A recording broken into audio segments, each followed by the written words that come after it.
Sabipun, selamat pagi.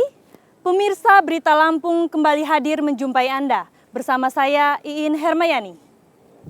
Sejumlah berita aktual dan beberapa informasi menarik lainnya telah kami siapkan untuk Anda. Berikut berita utama hari ini.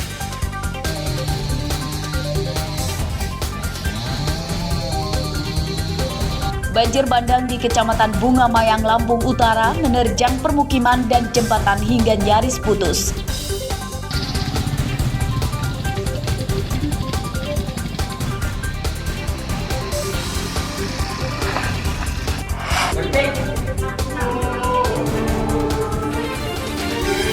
Sekelompok orang membubarkan jemaat yang sedang beribadah di sebuah rumah yang difungsikan sebagai gereja.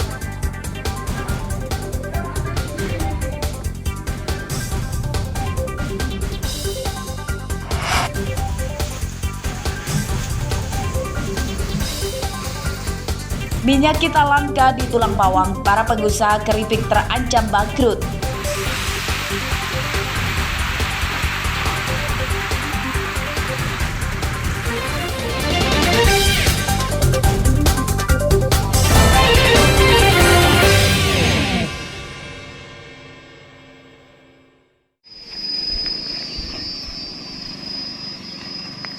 Jembatan Desa Tanah Abang, Kecamatan Bunga Mayang, Lampung Utara nyaris putus akibat diterjang banjir bandang. Jembatan ambrol dan kini tidak bisa dilewati mobil. Pengendara motor yang melewati jembatan harus bertaruh nyawa karena beresiko celaka, dan hal terburuk seperti jembatan nyemplung ke sungai bisa saja terjadi kapan saja. Menurut warga, banjir bandang itu terjadi pada Minggu siang saat hujan lebih dari 2 jam dan disertai angin kencang. Selain merusak jembatan, banjir juga merusak belasan rumah dan kandang ternak yang dekat dengan sungai. Itu hujan dari sore, setengah jam 1 itu mulai agak nemen, jam 2 deras, ketiga udah mulai banjir, keempat banyu sudah numbur rumah. Apa aja kerusakannya? Kerusakan rumah, kalau nggak ketolong sama kayu hancur. Terus kambing, nggak ada yang sisa. Air datang sekitar jam 3 deras, langsung sekitar 1 meter 30-an lebih. Sampai segini. Ini kemarin ada yang jebol. Itu sampai rumah dalam.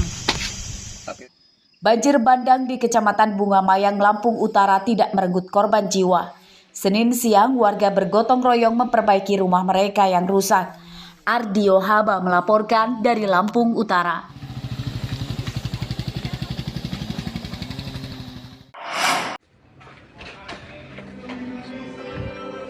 Saya udah beres sana. Sejumlah warga mendatangi gereja Kristen Kemah Daud atau KKD Bandar Lampung yang terletak di Kelurahan Rajabasa Jaya, Kecamatan Rajabasa, Minggu pagi. Mereka membubarkan jemaat yang sedang beribadah di dalam gereja. Video berisi rekaman dugaan persekusi dan pelarangan ibadah tersebar luas di media sosial.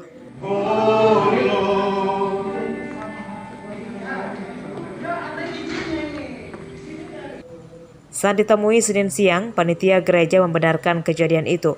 Para jemaat dibubarkan saat melaksanakan misa pagi yang dipimpin Pendeta Daek Siregar. Dan itu masih sedang berlangsung beribadah. Tapi dia langsung berteriak, langsung stop, tidak boleh beribadah, semua keluar seperti itu. Jadi ya semua pada jemaat pada takut, pada ini panik, ya langsung bubar saat itu juga, dan semua keluar ke parkiran untuk terjadi saling inilah gitu, saling dorong mendorong, terjadi saling ributan ya antara kedua belah pihak, jemaat maupun dari oknum tadi seperti itu oknum tadi. Menurut warga dan pamong Kelurahan Rajabasa Jaya, pelarangan ibadah jemaat di gereja KKD Bandar Lampung itu buntut masalah perizinan. Gereja KKD Bandar Lampung awalnya bangunan rumah dan kini dijadikan gereja. Pengurus gereja dituduh melanggar kesepakatan. Mereka sebelumnya berjanji tidak akan memfungsikan gereja sebelum mendapatkan izin secara lengkap. Datang ke tempat ini, saya izin mau masuk, tapi mereka tidak bukakan pintu. Tidak bukakan pintu. sementara warga kanan kiri datang. Untuk mencegah itu, saya melarang mereka, janganlah melanjutkan ini. Kalau mau ibadah monggo tapi pada tempat. Yang ini bukan kami melarang, boleh tapi diurus izin. Kalau izinnya sudah ada, monggo kami. Tidak akan pernah mengganggu. Karena kami berpedoman pada SKP 2 Menteri, Menteri Agama dan Menteri Dalam Negeri. Pamong Kelurahan Raja Basa Jaya berjanji tidak akan melarang jemaat gereja KKD Bandar Lampung melaksanakan ibadah setelah pengurus gereja menyelesaikan perizinannya. Hingga Senin siang, pengurus gereja KKD Bandar Lampung tidak melapor ke polisi. Robi Laste melaporkan dari Bandar Lampung. Pada tanggal 13 April 2022.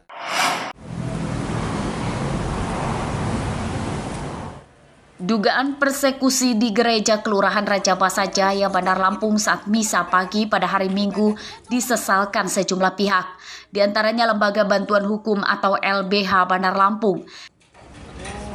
Jadi ada panggung sebelumnya. LBH Bandar Lampung menyayangkan kejadian itu. Meski terdapat masalah yang belum selesai pada kejadian itu, seharusnya bisa diselesaikan secara kekeluargaan.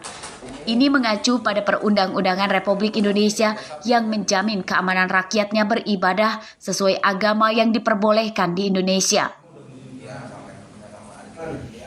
Peribadatan yang dilakukan oleh kawan-kawan di gereja Kemah Daud ya di Raja Basa.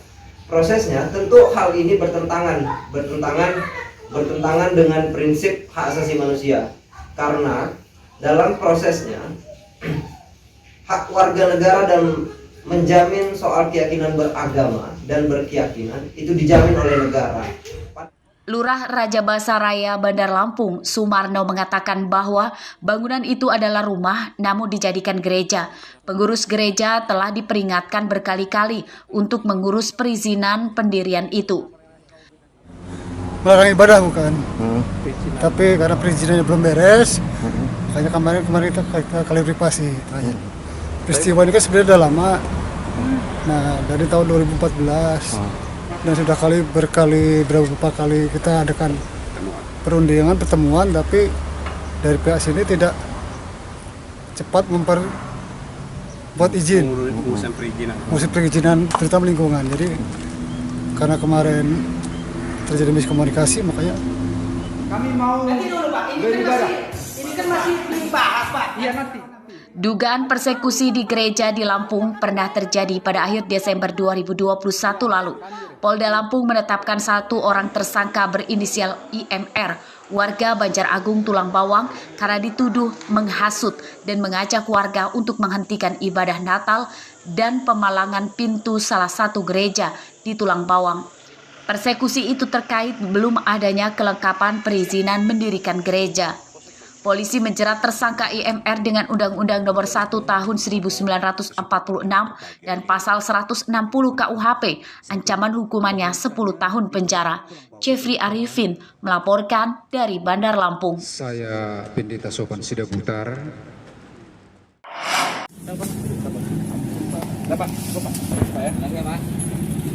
Seorang penjual ganja ditangkap saat mengendarai motor di Desa Sri Basuki, Kecamatan Kota Bumi, Lampung Utara, Senin siang.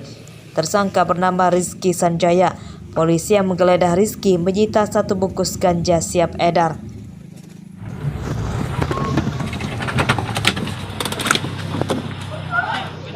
Dari penangkapan Rizky, polisi yang melakukan pengembangan kemudian menangkap Hendra di rumahnya. Penggeledahan pertama, polisi menyita belasan bungkus ganja siap edar yang disembunyikan dalam bungkus mie instan di kamar Hendra. Ini apa ini? Apa ini? Polisi belum berhenti menggeledah rumah Hendra. Polisi akhirnya menemukan 1 paket besar ganja seberat hampir 1 kilogram dari dalam tas yang digantung di dinding luar rumah Hendra. Ini siapa? Saya, Bang. Buat diapain? Saya makan. Ini saya pakai sendiri. Kamu makan? Saya sendiri, Bang. Dari hasil interogasi kemudian mengaku hasil daripada ganja tersebut dia dapatkan dari rekannya yang ada kediaman itu ada di Sri Basuki itu juga, cuman beda tempat. Kemudian kita ke lokasi yang kedua, TKP yang kedua, ternyata kita temukan juga di rumahnya ada sekitar hampir 1 kilo. Hendra dan Rizky berdalih ganja itu adalah titipan temannya yang kini masih buron. Keduanya mendapat upah untuk menjual ganja itu. Berapa kita ngambil? Dititipin, Pak. Oh, titip ya. Berapa? 9 on. 9 on. Itu kita jual di kisaran berapa tuh biasanya? Itu disuruh pecah-pecah aja, Bang. Jadi berapa? Baru 24. Itu kalau dijual semuanya jadi berapa tuh? Belum tahu, Bang. Belum tahu. Sudah ada yang terjual belum? Belum, Bang. Penangkapan tersangka Hendra diwarnai isak tangis orang tuanya. Mereka meminta polisi tidak menembaknya. Atas perbuatannya, kedua bandar ganja ini terancam hukuman 20 tahun penjara. Ardio Haba melaporkan dari Lampung Utara.